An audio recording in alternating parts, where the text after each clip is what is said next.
మతిమరుపు రావటం, జ్ఞాపక శక్తి లేకపోవటం, ఇలాంటి సమస్యను రాకుండా కరివేపాకు బాగా ఉపయోగపడుతున్నది. మెదడు కణజాలం దెబ్బతినకుండా, వాటికి ఇన్ఫెక్షన్స్ రాకుండా పోరాడుకోవటానికి ఇందులో ఉండే యాంటీ ఆక్సిడెంట్స్ ఈ రకంగా బ్రెయిన్ సెల్స్ ముసల్తనంలో కూడా చురుగ్గా యాక్టివ్గా పనిచేయడానికి కారణమవుతున్నాయని వాళ్ళు నిరూపించారనమాట.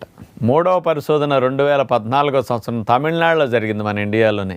University education and research centre వారు ఈ పరిశోధన చేసి ఏం చెప్పారు అంటే, కరివేపాకులో యాంటీ ఆక్సిడెంట్స్ అనేవి అతి ఎక్కువగా ఉన్నాయి, పుష్కలంగా ఉన్నాయి. అందులో ఉన్న యాంటీ ఆక్సిడెంట్సే అసలు మెడిసినల్ ప్రాపర్టీస్కి, ఆరోగ్యాన్ని సంరక్షించడానికి అద్భుతంగా పనికొస్తున్నాయని నిరూపించారు. అవి ఏమిటంటే antioxidants linalool, alpha terpinene, myrcene, alpha pinene